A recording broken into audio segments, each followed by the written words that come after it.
So Saturday Night Live has been a common critic and comic group of Trump. It's a show. It's hilarious.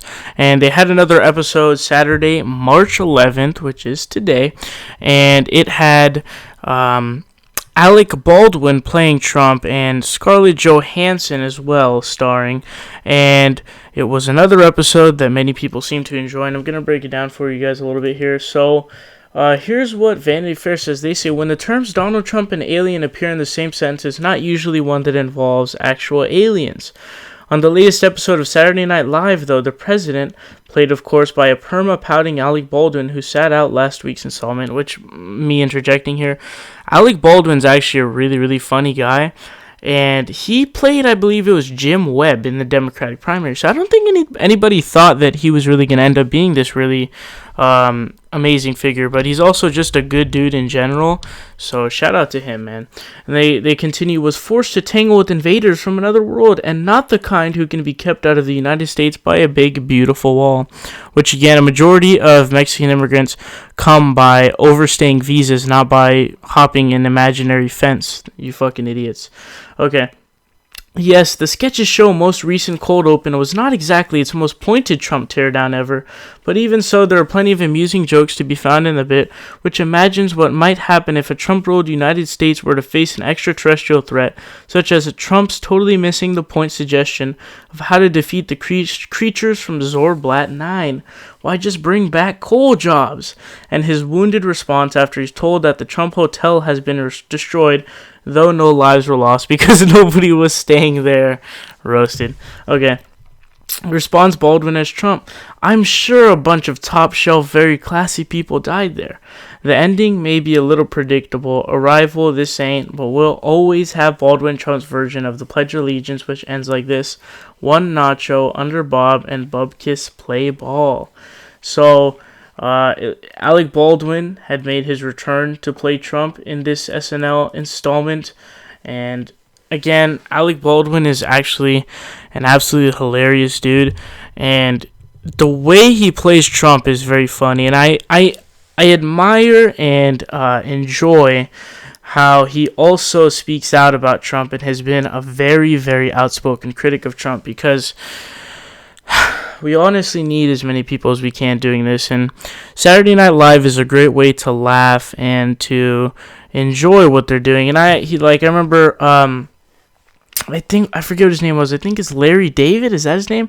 But he played Bernie Sanders, and they're making fun of him, and it was absolutely hilarious. And I was a Bernie Sanders supporter, so none of this really hurts for me, as it was funny and it was accurate. But Trump, it actually gets under his skin. So this SNL stuff is really funny because Trump actually really gets angry about it.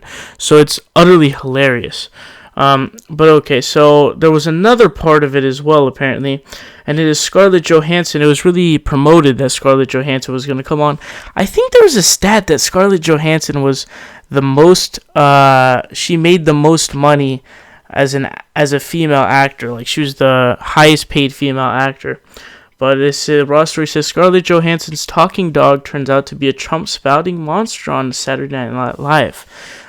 They say, in a brilliant SNL sketch where scientists are trying to find out what their pets are thinking, guest host Scarlett Johansson discovered to her horror that her dog Max is a Trump-spouting monster.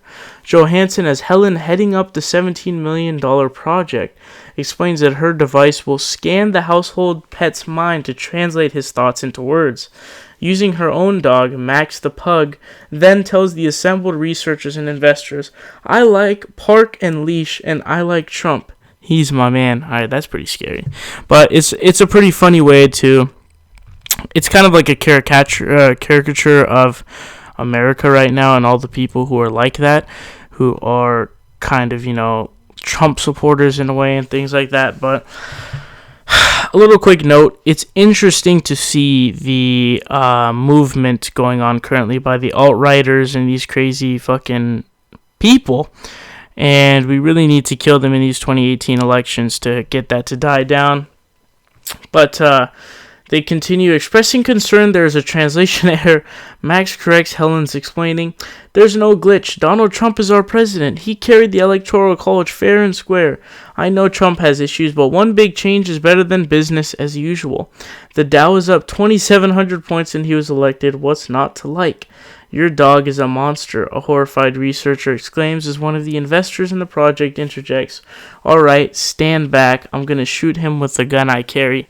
So, it's supposed to show that people are crazy. I'm pretty fucking sure the Dow didn't go up by 2,700 points, but it also kind of symbolizes, and it's honestly quite literal and uses some realism, but like, for example, the jobs will be going up continuously in the President Trump administration, and he's only a couple months in, and he's made no monetary policy to change what monetary policy could change the amount of jobs that have occurred. So Obama's continuous job growth that he's had, and he's had some pretty record continuous job growth as a president, so you can't bash him too much on economics, really. He's had lowest unemployment for a long time from his presidency, and he also created a ton of private sector jobs, and job growth had been very continuous under his presidency. But this idea that 3 months into the Trump administration, or not even really 3 months, honestly, it's only been like 2.5 or 2, that there's some crazy if you can name me one monetary policy that would have changed the amount of jobs as president, if you can tell me what it is, I will be convinced. But until then, it's obviously and abundantly clear that Obama's policy that was proved successful during his presidency and his work was able to be successful and be able to get jobs. So is stealing credit from Obama to use it for Trump is just utterly ridiculous, and it shows that they're living in a retarded vortex. But Saturday Night Live has continuously made fun of Trump, and a lot of people get angry. I remember a lot of people reminisce about the one with, I think there were 2 of them actually, with Melissa McCarthy playing Sean Spicer, which was absolutely hilarious. So I actually recommend SNL to bring on more women to play men, because naturally it pisses Trump and his fans and his administration off. So those are always great things to do. But Saturday Night Live, Alec Baldwin, keep it up, man. You guys are doing a really, really good job, and I like it. Keep bashing Trump.